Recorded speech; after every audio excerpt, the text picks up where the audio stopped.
So anyone that knows me knows I love making pizza. Of course, that means I have to plan it out ahead of time. I have to make the dough, the day before. And there are times when I'm got an urge for pizza and I haven't prepared. And that's where take and bake pizzas come in.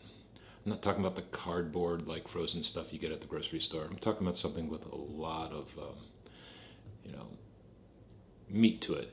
Not necessarily meat, toppings, flavor, taste almost like I had thought out and would want to eat this.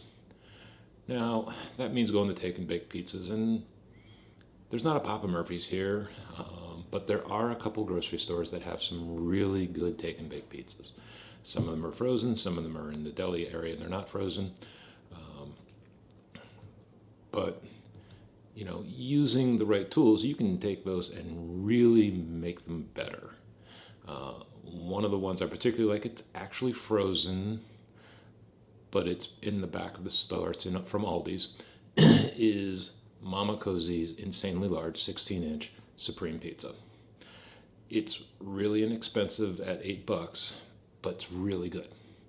So I can show you, and I'm going to show you how to take this really good pizza and make it really, really good. Just going to add a simple tool to the mix. Going to fry the crust, sort of like how Pizza Hut does it. It's not going to be a Pizza Hut crust. They have a focaccia crust that's very light, airy. This, because it's take and bake, has to be heavier. But it's an inexpensive pizza at 16 inches in diameter, and it's good, really good. So let's make it a little better, and I'll meet you over in the work area, and we'll make one little process change, and it'll make an insane difference to the pizza. I'll see you over there in the work area.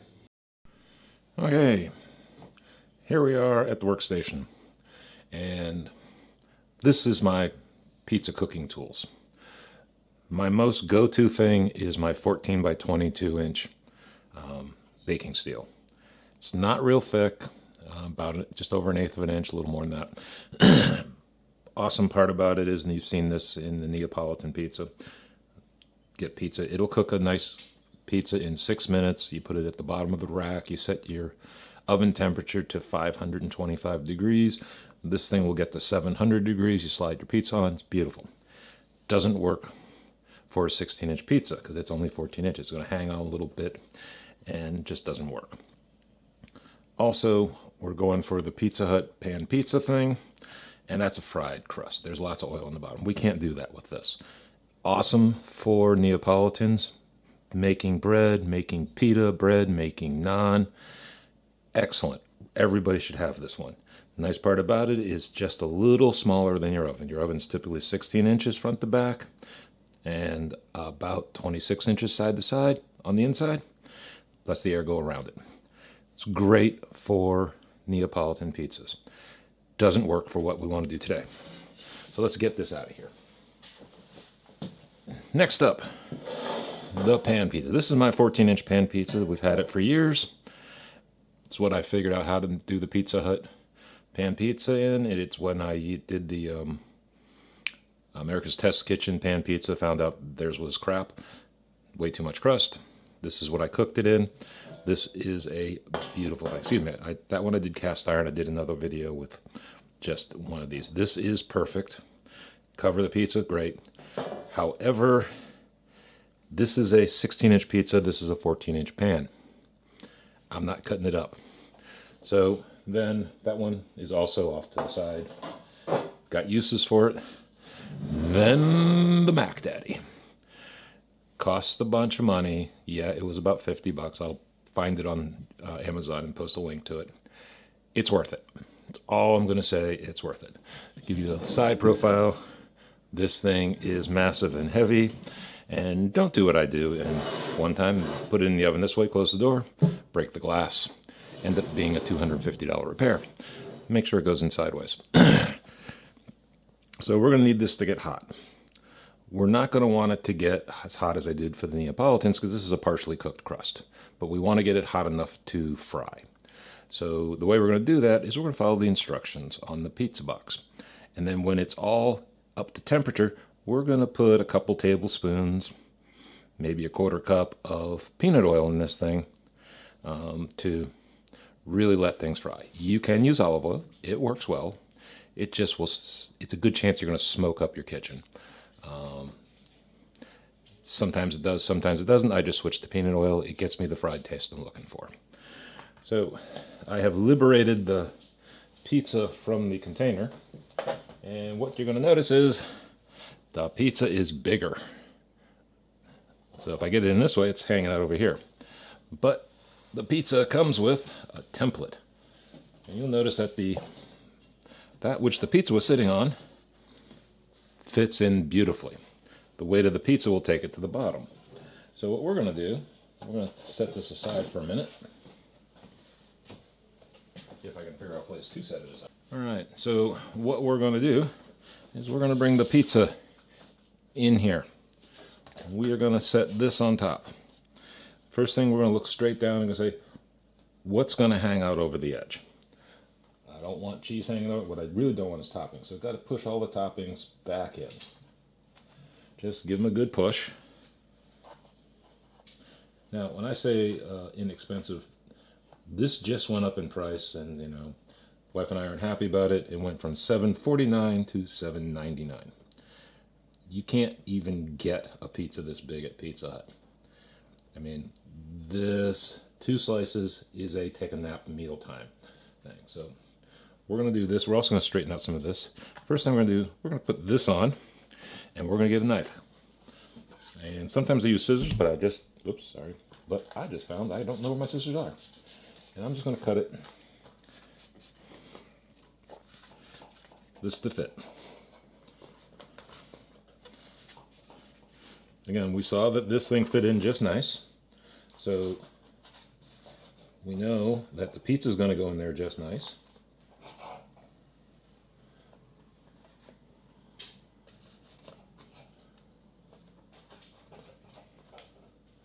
Now I didn't mention where didn't mean to bump that camera. Didn't mention where I got this. I get this actually at Aldi's. This is Mama Cozy's, and if you have an Aldi's near you, they'll be in the back in the fresh food section. Highly, highly recommend you try it. Now they have a cheese, they have a meat lovers, and they have 2 sizes, 14 and 16. At least at the one near my house. Find out what you like. If you like meat lovers, just get the meat lovers. My wife and I, we love the Supreme, Pizza Hut Supreme, so we basically do that. So we're going to get that out of the way, get this up, put all the toppings back on, and now an important step.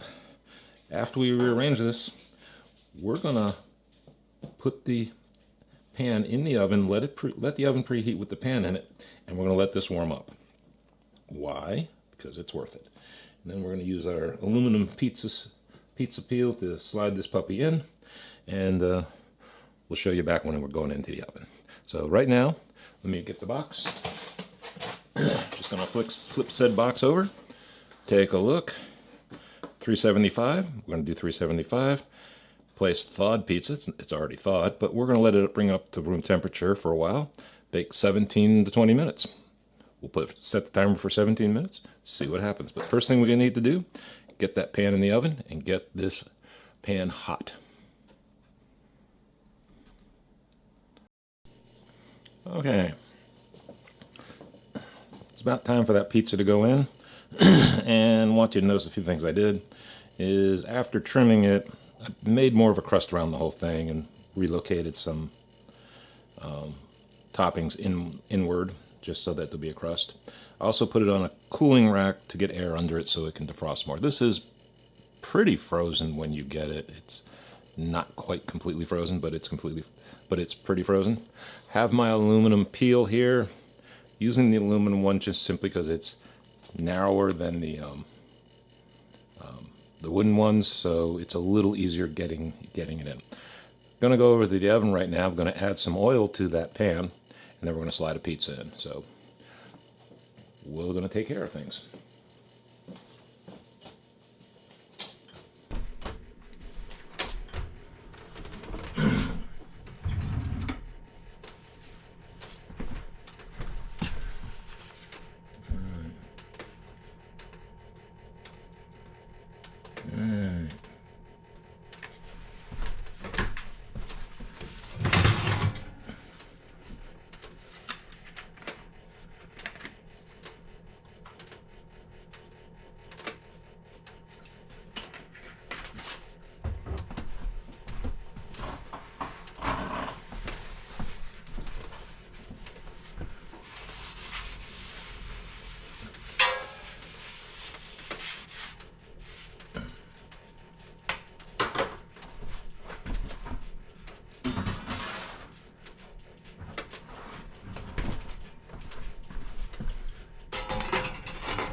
fits just perfectly. And you can hear the frying going on right now. Time to close the door. Set the timer.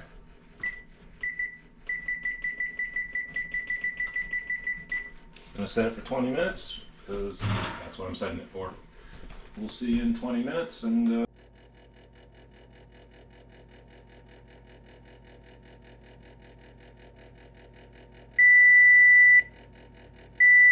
okay, 20 minutes is up.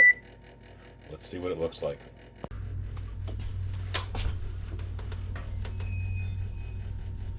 All right.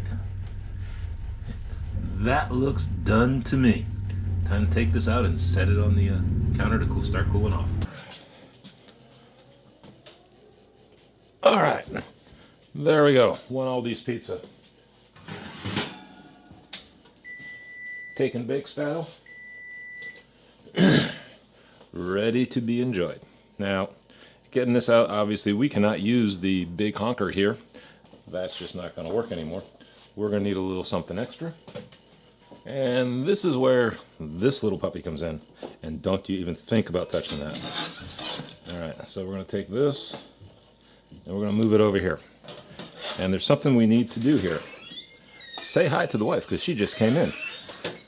Hi, Maureen. Hi, Brian. Dinner will be in about 10 minutes. Okay. All right, so important thing to deal with on this stone is you got this oil here. It is going to cook on and it's going to make a nasty mess. So we want to wipe it out. You, over there. If you don't do this, what you're going to end up with is little pools of really hard stuff that you're not going to have fun cleaning. So do it now. Life is good. Pizza's going to sit there for 10 minutes before we cut it.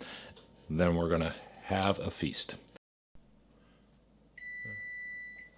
Okay, 10 minutes are up. Let's show you. This puppy is still 182 degrees. I don't want to touch that with my bare hands.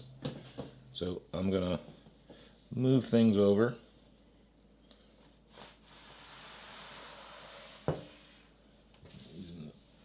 Keeping that up, off the way. All right, that's out of the way almost. Next, we're gonna bring in a cutting board. This is my largest cutting board. Interesting problem. The pizza doesn't really fit. So we're just gonna have to be careful. So I like cutting in eighths. That's what we do. Now, just go over the whole thing again. Earlier today, about 6 o'clock in the evening, it is currently 7:30. I was at Aldi's, bought a Mammy Koza's. I'm gonna stop that. Mammy Koza's 16-inch Supreme Pizza. We brought it home. We trimmed it down so it will fit in the 16-inch pan. We let it sit on a cooling rack, so it was a little off the counter, while the oven was preheating with the pan in it. That was trimmed, moved in the topping so there'd be a crust for everybody, and baked it for 20 minutes, just as the package says. Package says 17 to 20. This is 20 minutes. It is now time to show you what we got here. So we're going to start here in the middle.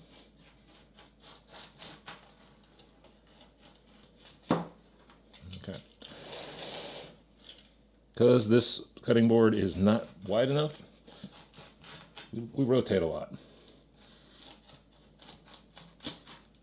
And you can hear that crunch every time we go through a section. It's a little more done than a Pizza Hut pan pizza would be, but it tastes really, really good. So we've taken an $8 pizza. We've added a fairly expensive pan, but you know, a 14-inch large pizza from Pizza Hut's Supreme Pizza is dang near 20 bucks. So it pays for itself pretty quick. All right, that's done. Now, let's give you an idea what the back of this looks like. That is a done pizza. That's awesome. So, We took a simple food, we made it better. This is just amazing pizza. Of course, I lost my toppings there because I didn't cut it right. But if you like content like this, I want to produce more of it. So please hit the like button and subscribe and hit the notification bell. I'll appreciate it. And it'll let other people know, I hope it lets other people know, that there's good stuff here for everybody to watch. So keep making good food better.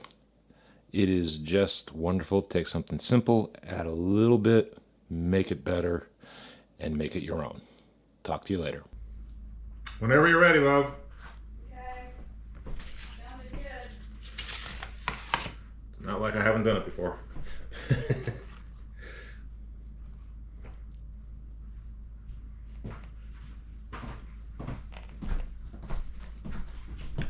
So I think that when I do this, 2 pieces is a meal. Okay. This is my meal. Okay.